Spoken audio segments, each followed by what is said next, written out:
Jealousy only shows up when you see someone living a version of the life that your soul knows that you are capable of creating. Most people judge that feeling or make it mean something negative about themselves. But what if jealousy is actually divine guidance in disguise? What if that is just your highest self nudging you, saying, look at this, pay attention, this is your next level, listen up. Today, I want to help you reframe jealousy so that instead of spiraling into comparison, you actually use it for fuel, as clarity, and as guidance for your next level. I'll walk you through 3 simple steps that you can take the next time that emotion creeps in, so that you can use that emotion as momentum instead of a setback. Let's start with the reframe. Instead of saying or thinking, I'm so jealous of this person, I'd like to invite you to think instead, she's just activated me. I feel activated. That shift alone moves you from lack into power, because an activation reminds you that the energy you just experienced in that person is available for you too. So what are the 3 steps? Let's get into them. Step 1, add to your vision. When you feel that activation, I want you to revisit your big life vision or the next big goal that you have in mind. Ask yourself, what is she showing me that I didn't know I wanted, or maybe didn't feel safe to want? Use that information to expand on your vision or your big goal. Jealousy is often an unclaimed desire waiting to be acknowledged. Step 2, celebrate her. This might sound a bit uncomfortable, but I'd like to invite you to send her a comment or a DM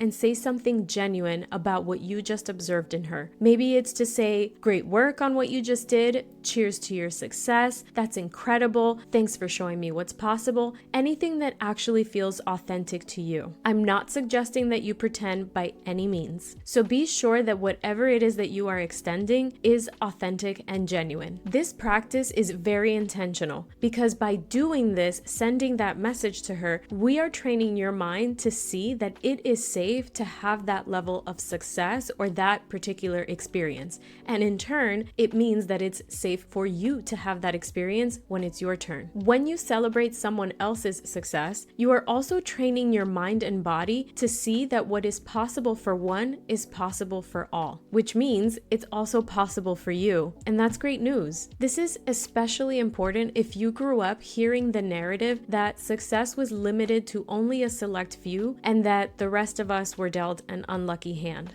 Step 3. Close the gap. Now that you've identified what this activation is revealing about what you want, I invite you to ask yourself, what would need to shift within my life for me to live that experience? What you're looking for with this question is to identify any major or minor shifts that would have to occur within your life, such as acquiring a new skill, adopting new habits, changes that you need to make in your life to be able to support that experience, hiring support in your business, or maybe practicing being more visible. This is how you begin to move from envy to embodiment and empowerment. You're using what you have just witnessed in someone else as empowerment for how you want to lead your life. Jealousy isn't a flaw, it's a mirror. It shows you what you're ready for, where you're holding yourself back, and what's waiting for you once you actually claim it and step into that new identity. The next time you feel that activation, let that be a reminder that your desires are not random. Your desires are roadmaps to the life that you are meant to live. They're showing you the direction that your soul wants to take. And if you're ready to go deeper into releasing all comparison, stepping into the version of you who is already living the life that you desire, I can help you with that in my one-on-one coaching program. You'll find the link in the description to learn more and apply. If you've enjoyed today's topic, go ahead and hit the like button and leave a 5-star review on Spotify or Apple Podcasts. Thank you so much for being here.